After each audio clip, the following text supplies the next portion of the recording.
In this video, we can discuss about the bacterial cell structure or ultrastructure of bacteria. In previous video, we had discussed about the cellular component cell wall in detail, and we can discuss rest of the organs and rest of the parts in this video. So coming to the next part, the plasma membrane. The plasma membrane is fluid mosaic structure, as we already studied in plus 2 level, 5 to 10 nanometer thickness and only can seen by electron microscope. And the plasma membrane is composed of phospholipid by nature, and this lipid have an hydrophilic head and hydrophobic tail. Hydrophobic head is headed toward outside, and hydrophilic tail is which is polar, which is inserted into inside as a double lipid bilayer. And there are some integral proteins and some peripheral proteins. Integral proteins are proteins which are inserted through the lipid bilayer, and some are peripheral proteins like this. Peripheral proteins are there, peripheral proteins, so that is easily washed off and it is or placed outside the membrane. And some oligosaccharides are there. So this is the structure of plasma membrane. Don't ever try to draw this diagram in your answer paper. This is to just explain. And there are two proteins present in the membrane, that is peripheral proteins, which are loosely connected to the membrane and easily removed, and they are soluble in aqueous solution when they are freed. And integral protein that are not easily extracted from the membrane, and if it is freed, will be insoluble in aqueous solution. And integral proteins are amphipathic with hydrophilic portion projecting to the external environment and hydrophobic portion buried within the membrane. So that is the structure of plasma membrane. Now let's see the difference between the plasma membrane of eukaryotic and prokaryotic. Eukaryotic plasma membrane containing greater portion of membrane proteins, and it lacks such as sterols like cholesterol, and sterol like molecules are called haploids are present in case of prokaryotic plasma membrane. So that is the difference between plasma membrane of eukaryotics from prokaryotics. Now coming to the function of plasma membrane, what are the different functions? It will retain the cytoplasm in the cell without a cell wall. So that is the first function, and also it acts as a selective barrier, membrane barrier for the acquisition as well as the excretion of nutrition, and it prevents the loss of essential component inside the cytoplasm, and it provides carrier protein and porine for the transfer of essential substances which cannot gain entry passively, and site of variety of metabolic process like respiration, photosynthesis, lipid synthesis, cell wall constituent synthesis, and site of chromosome segregation. And it contains receptor molecule that help to detect and respond to the chemical in their surroundings. Now coming to next part of bacterial cell wall, internal membrane system. These include membranes of internal membrane structures like mesosome. So mesosomes are invaginations of plasma membrane that form vesicles, tubules or lamellae. The mesosome are prominently seen in gram-positive bacteria and found next to the septa or attached to the chromosome in dividing bacteria. Now, what are the functions of internal membrane? It is believed to be role in the cell wall formation as well as chromosomal segregation, and they are mainly found in bacteria with photosynthetic activity like cyanobacteria, purple bacteria, nitrifying bacteria. The plasma membrane enfolding are very complex, so they will provide large membrane surface for the greater metabolic activity. So that are the functions of internal membrane system. Next one is cytoplasmic matrix. The substance lying between the plasma membrane and nucleoids is known as cytoplasmic matrix.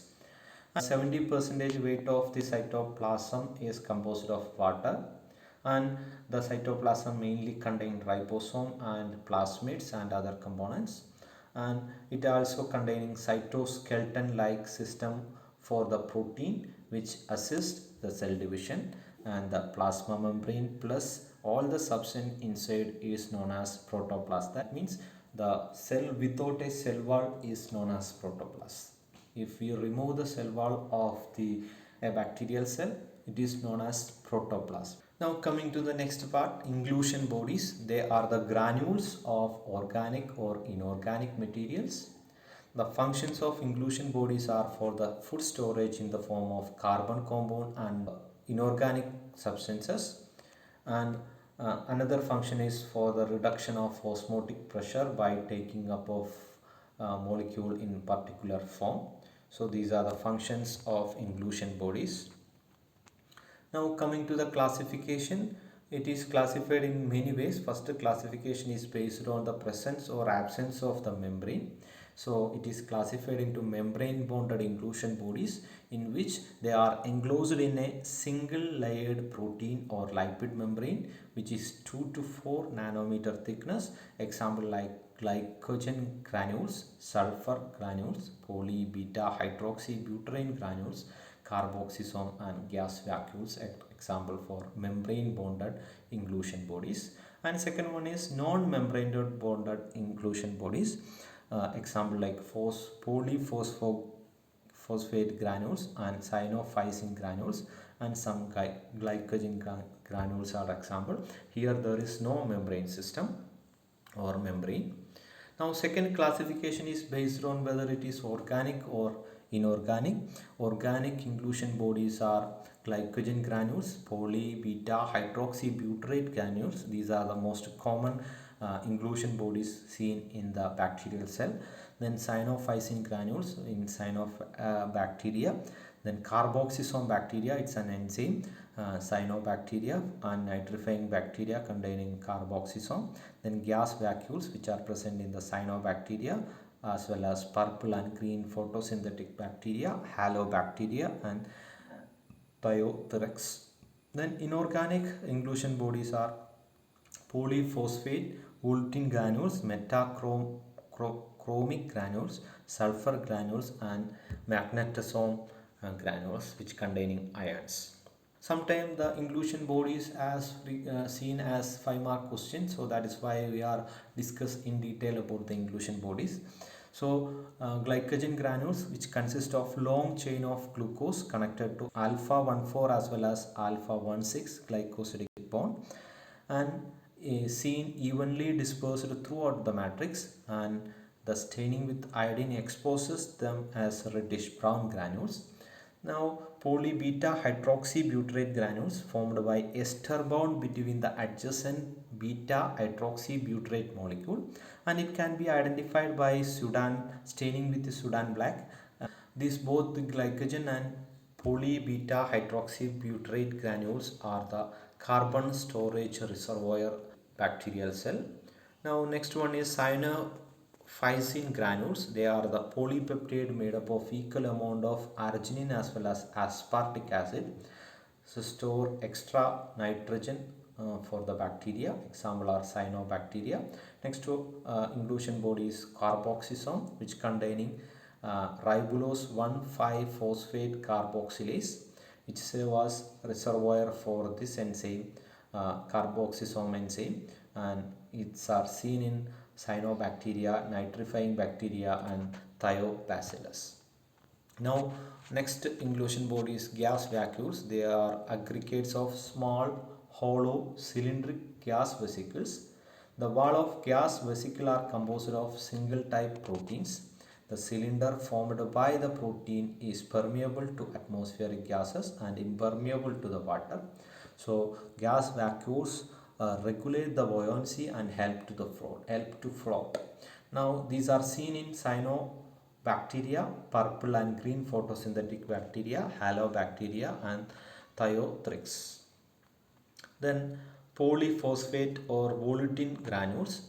They are linear polymer of orthophosphate joined by ester bond and used as a phosphate and energy reservoir.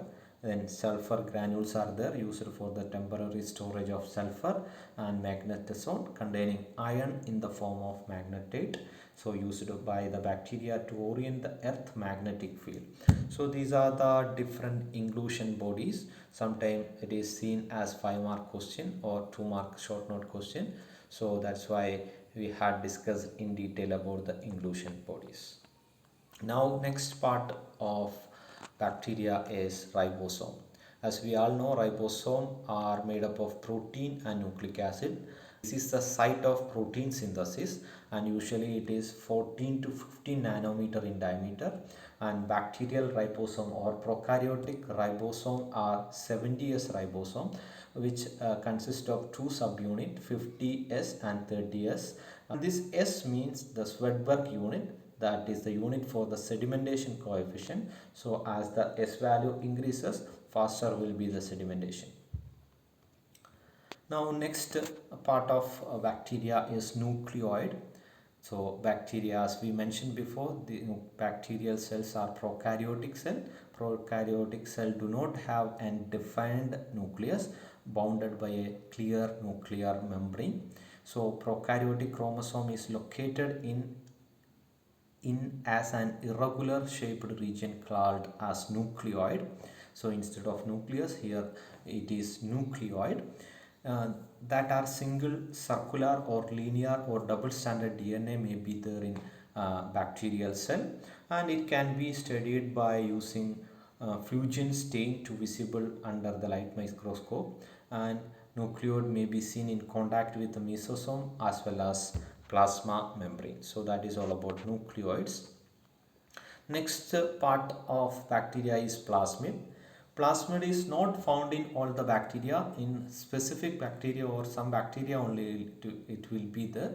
These are extracircular double-stranded DNA which can exist and replicate independently of chromosome. It may have been integrated with the chromosome in some bacteria, not attached with the plasma membrane, and can be lost on course of cell division, and it carry gene that confer the bacteria with special characters like drug resistant, pathogenicity and new metabolic ability. As we all know, the genetic material is the main component which will control all the function of the cell, but this plasmid do not have any role in that control. It will give some special characters like drug resistant, pathogenicity and new metabolic ability. Even though it will not control, it have an ability to replicate by its own.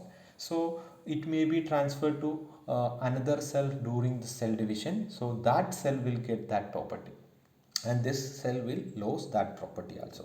So that is the plasmid. Now we will discuss about the cell surface component. So we have already discussed about the cellular component, cell wall, cytoplasmic membrane, cytoplasm, nucleoid, plasmid, ribosome and inclusion. So these are the cellular component. Now we will discuss about cell surface component like flagellae, Fimbriae, pilli, capsule, slim layer and S layer. Now first one is capsule, slim layer and GLYCOCALYX. So in some bacteria there will be another layer outside the cell wall. If this layer is well organized and not easily washed off, this layer is known as capsule. If it is well organized and not easily washed off, it is known as capsule. If this outer layer of the cell wall is diffusive and easily washed off, it is known as slim layer. So sometime it have both capsule and slim layer. That time this is known as GLYCOCALYX. This capsule can be visible under the light microscopy with capsule staining using Indian ink, and it composed of polysaccharide or polypeptide. Now what are the function of capsule, slim layer or GLYCOCALYX? It significance in the immunity as well as the manufacture of dextrans, and it help bacteria to resist the phagocytosis. It aid bacterial attachment to the solid surface, and it aid motility of gliding bacteria. So these are the functions of capsule, slim layer and GLYCOCALYX. Now coming to the next layer, so in some bacteria there will be a irregular shaped structure outside the cell wall, that is known as S layer. So this is the S layer outside the cell wall. Irregular dotted like structure is known as S layer. That is composed of protein and glycoproteins. Now what are the functions? They will protect the cell from pH fluctuation, osmotic stress and enzyme, and the promote cell adhesion to the surface and maintain the shape and envelope rigidity. And they will protect bacteria from complement attack and phagocytosis, that are some immune response in humans. So they will protect the bacteria from the complement attack. So these are the functions of S layer. Coming to the next cellular structure, that is pilli, is also known as sex pilli. These are appendages present outside the cell, and it may be 1 to 10 per cell. It may be 1 to 10 per cell, and these are usually larger than the Fimbriae. And these pilli are found in male bacteria, and the function is this is required for the bacterial mating with the female bacteria by forming an hollow conjugation tube through which the genetic material is transferred from the donor to recipient cell. So that is the function of pilli.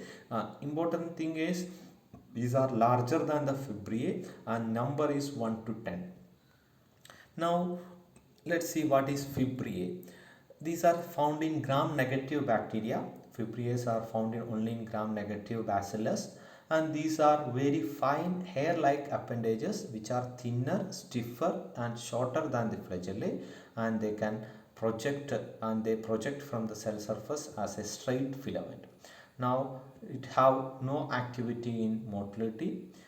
It may be present both motile as well as non-motile microorganism, and number is it can be up to 1000 Fimbriae per cell. It can be up to 1000 Fimbriae per cell, and it can be visible under electron microscopy. And what is the function? It helps to attach an adhesion of the bacteria on solid surface like host tissue or rock. Do not have any role in motility, do not have any role in reproduction, only for the attachment. So that is the Fimbriae. Number is up to 1000 Fimbriae per cell, and they are no role in motility. They are thinner, stiffer and shorter than the flagellae.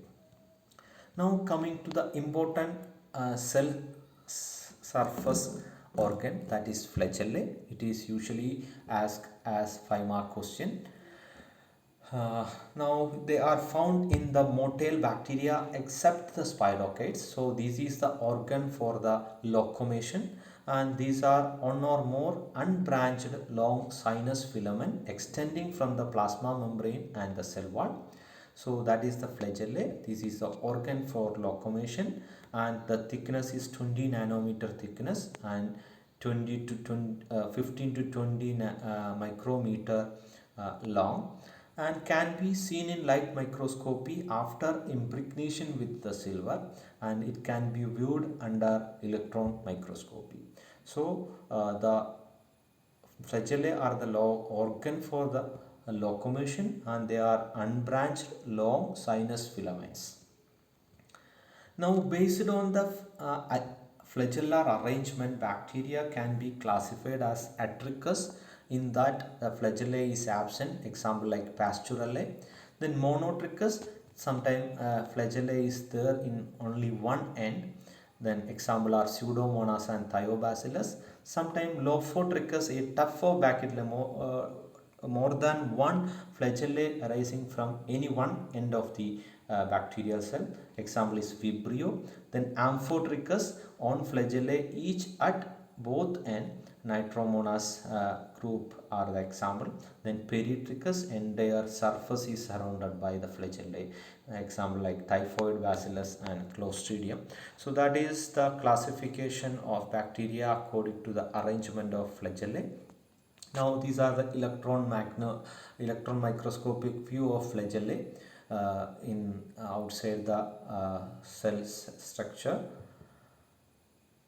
Now, detailed structure of flagellae. I already mentioned it is an 5-mark question that already seen in question paper. So, flagellae have 3 parts: filament, hook and basal body.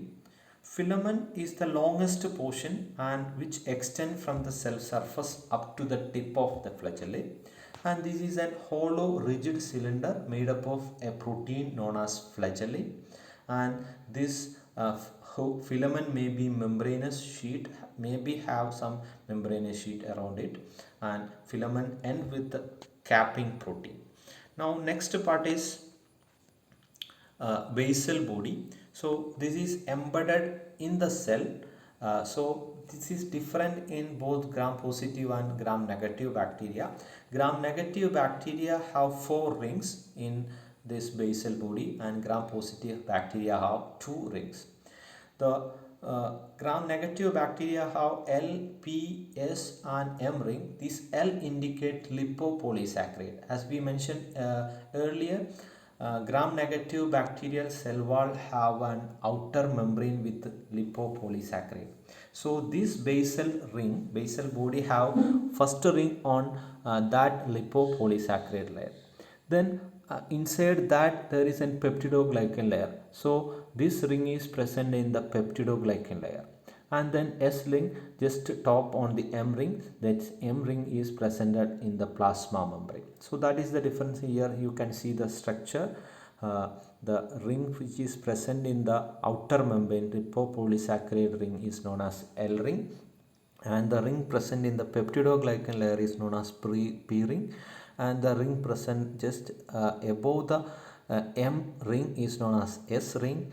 This M ring is present in the plasma membrane. And in case of gram negative bacteria, there is only 2 rings, the inner ring and outer ring. Inner ring in the plasma membrane, and outer ring is above the peptidoglycan layer. Outer ring is attached to the peptidoglycan layer. And the last part is hook. It links the filament to the basal body. It is made up of different protein subunits. So this is the detailed structure of flagellae. So it is an important question seen in the question paper, parts of flagellae. Now sometimes some question will be asked like what is the difference between flagellae, fimbriae and pilli? That time you have to mention its number and functions, etc. Here we can discuss the difference between flagellae and fimbriae. Flagellae are thicker and larger in size. Fimbriae are thinner and smaller in size. And flagellae is helical and never straight. It is always round like structure, but fimbriae will be non-helical as well as always it will be straight. And flagellae arises from the cytoplasmic membrane. It is not attached to the cell wall, but fimbriae is attached to the cell wall. And flagellae is only present in the motile microorganism, and fimbriae can be present in both motile as well as non-motile microorganism. And flagellae is the organ for motility or organ for locomotion, and fimbriae is just an organ for adhesion. It have no role in motility. Now, so that is all about the different parts of bacteria. Now sometime bacteria, when if we are bacteria do not have any suitable environment for their growth, they will go to an dormant state. That state is known as endospore. This is not a part of bacteria. This is not a part of bacteria. This is an structure which is formed by gram-positive bacteria. Endospore are structure which are formed by gram-positive bacteria. Example like Bacillus, Clostridium, and Sporosaccharines. So what is when will it will form that shape is when structure are formed by the bacteria to overcome environmental stress like heat, UV rays, X-rays, gamma rays, desiccation, chemical disinfection, and water scarcity and nutritional scarcity. It will go to a dormant state. So that state within the vegetative cell only, it will develop within the vegetative cell, and they can remain up to 1 lakh year in that form. Whenever the environmental condition is back suitable for their growth, they will germinate again. So that is the endospore. These are the structure formed by gram-positive bacteria, and endospore can be classified based on the position of spores within the mother cell or sporangia, that is central spore, subterminal spores, terminal spores, and terminal spore with swollen sporangia as shown in the figure. Central spore means in center of the mother cell, and subterminal and terminal spore and terminal spore with swollen sporangia are the classification of endospores. Now these are the structure or parts of an endospore. There is an exosporium, outermost covering of the spore, and then a spore coat lie just beneath the exosporium, which is composed of several proteins and which is responsible for the spore resistant to the chemical. Then there is a cortex just beneath the spore coat. It is very easy to remember because from outside to inside we are explaining exosporium outermost and a spore volume just beneath the exosporium, cortex beneath the spore spot, and spore wall, cell wall beneath the cortex and surrounded by protoplast core, and finally core, they containing normal cell structure in metabolically inactive form. So that is the structure. Here it is a pictorial representation. Exosporium, outermost layer is the exosporium, then spore coat is there, after that there is an cortex, then core wall, and then ribosomes. So that is the structure of endospore. Now coming to the reason for the resistance, endospore is showing that resistance due to the presence of calcium dipicolinate. This is the important chemical which will give that resistance, as well as they have some acid soluble DNA binding proteins, and protoplast dehydration is already protoplast dehydration for the dormant state, and spore coat DNA repairing enzymes are there in endospores, and stability of cell protein towards higher temperature. So these are the reasons for the resistance. Now coming to the endospore formation, what are the different steps in the endospore formation? The steps or the stage involved in the spore formation is known as sporulation or sporogenesis. So let's discuss step one by one. First stage is it will form an axial filament of nuclear membrane. Here we can see formation of axial membrane. This is the axial membrane formation. Next, inward folding of the cell membrane to enclose the part of DNA formation. Four spore spectrum. So this is the inward folding. Then third, the membrane continue to go and engulf the immature spore in a second membrane. So here it will start to engulf the formation, and cortex will be laid down in the space between two membrane within the accumulation of calcium and dipicolinic acid. So here is the cortex formation. Then protein coat are formed around the cortex. Then maturation of occur, and lytic enzyme destroy the sporangium and releases the spore. So that is the step of sporogenesis or sporulation. After the recovery of unfavorable condition for the endospore, they will germinate back. That is known as germination. It occurs in three stages. First one is activation, reversible process that prepare spore for the germination, treatment like heating. Then germination, breaking of spores dormant state. A sequence of events includes spore swelling, rupture of spore coat, loss of resistance, release of spore component, and increasing metabolic activity will occur, and finally outgrowth. The spore protoplast make new component and shed off the spore coat and develop into active bacteria. So that is the endospore germination. So that is all about the different parts of bacteria. Now these are the some questions which are seen in the question paper. Write an essay on structure and ultrastructure of bacteria. This is frequently seen as 10-mark question. Then differentiate between gram positive and gram negative bacteria, bacterial cell wall. that is 5 mark question. Then compare and contrast gram positive and gram negative bacteria. Again same question from gram positive and gram negative cell 1. Then bacterial endospore as a 5 mark question. Then bacterial flagellae. Then write a note on capsid or capsule. Then difference between pilli, fimbriae and flagellae, and difference between capsule, slim layer and glycocalyx as 2 mark question. So these are the different questions seen in question paper. These are the references, microbiology press quote, as well as my textbook of microbiology by Ananda Narayanan and Panikar. So hope it is clear. Thank you for watching this video.